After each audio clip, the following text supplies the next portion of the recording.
Pessoal, continuando a nossa aula sobre organização administrativa, eu quero falar agora com vocês sobre as fundações públicas. Como eu disse para vocês, podem ser criadas fundações privadas. Eu um dia quero criar uma fundação. A Xuxa Meneghel já criou a fundação dela. Você pode criar a sua fundação.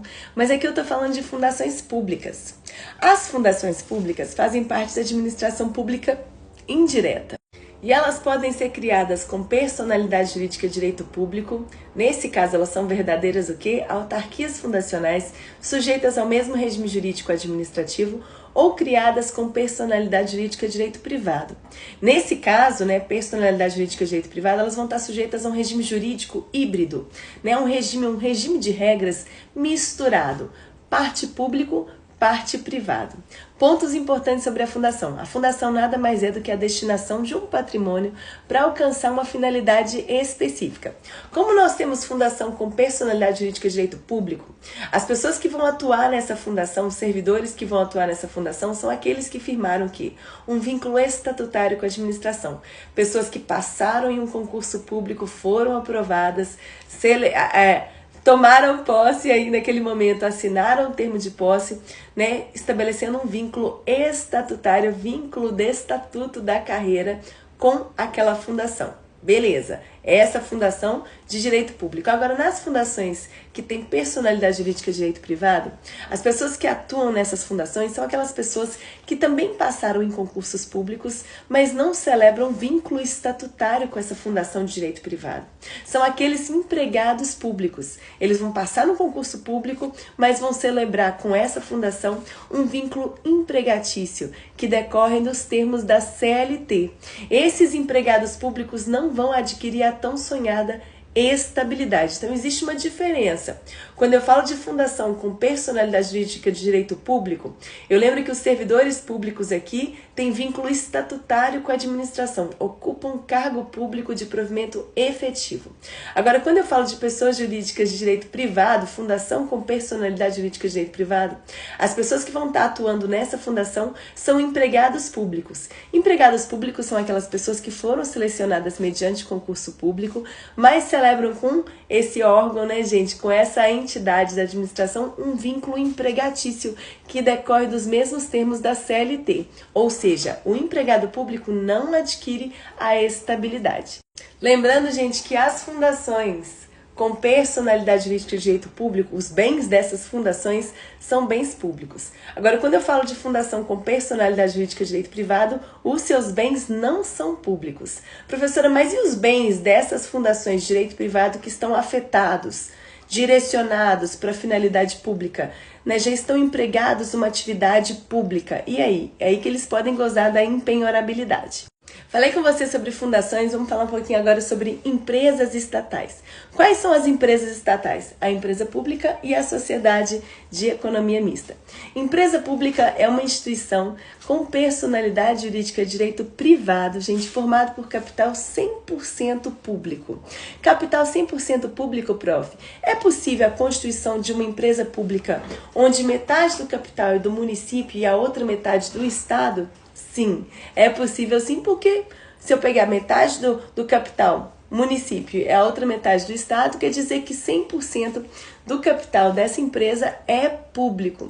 Essa empresa pública ela vai ser criada para duas finalidades: ou para prestação de um serviço público, ou para explorar a atividade econômica. Como eu falei com vocês, quem explora a atividade econômica, na maioria das situações, é o particular. Quem quer enriquecer é o particular.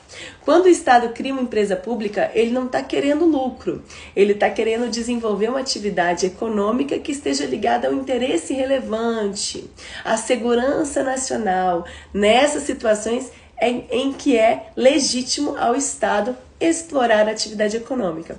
Só que a gente está vendo aí que a empresa pública pode ser criada tanto para exploração de atividade econômica quanto para prestação de serviço público. E aí você tem que lembrar do seguinte: quando eu falo de uma empresa estatal que explora a atividade econômica, o registro dela, é feito na junta comercial, o registro de criação daquela instituição é feito na junta comercial. Quando eu falo de uma empresa pública que está prestando serviço público, o registro dela é feito no registro de cartório de pessoas jurídicas. Então tem essa diferenciação, hein? Prof, e a sociedade de economia mista? Dá uma olhadinha nos destaques. Sociedade de economia mista, gente, como o próprio nome já diz aí, ela é formada por capital público e privado. Existe um capital misto aí, tá bom? E também vai ser criada tanto para prestar serviços públicos quanto para explorar a atividade econômica. E a lógica é a mesma. Uma sociedade de economia mista criada para explorar a atividade econômica, o seu registro vai ser feito aonde? Na junta comercial, registro de criação daquela instituição. Se você não lembra disso, volta lá na aula 1. Tá bom. Prof, e quando eu falo de uma sociedade de economia mista que presta serviço público? Aí o registro dessa instituição vai ser feito no cartório de registro de pessoas jurídicas. Além disso, gente, a empresa pública pode adotar qualquer forma societária prevista no direito. A sociedade de economia mista só pode adotar a forma de sociedade anônima. Então vamos ver aqui as diferenças. Para a empresa pública, o capital é 100% público. Na sociedade de economia mista, o capital é misto, parte público, parte privado. Quando eu falo aqui, gente, especificamente sobre forma jurídica, a sociedade de economia mista adota a forma de sociedade anônima. A empresa pública pode adotar qualquer forma societária. Além disso, deslocamento, gente. Compete à Justiça Federal julgar qualquer causa em que esteja envolvida uma empresa pública, tá bom? Há um deslocamento daquele processo para a Justiça Federal. Isso não acontece com a sociedade de economia mista. Tá bom, prof, você falou das diferenças, agora eu quero falar um pouquinho sobre as semelhanças. Primeira semelhança, gente, ambas possuem personalidade jurídica de direito privado. Prof, elas têm personalidade jurídica de direito privado, mas fazem parte da administração pública indireta. Vão estar sujeitas a qual regime? A um regime jurídico, né, gente? A um regime de regras híbrido, misturado, parte público, parte privado. Lembrando que as empresas estatais que exploram a atividade econômica, esse regime jurídico híbrido se aproxima mais do direito privado. As empresas estatais que prestam serviço público estão sujeitas a um regime jurídico híbrido que se aproxima um pouquinho mais do direito público. Além disso, gente, elas não gozam de nenhuma prerrogativa pública.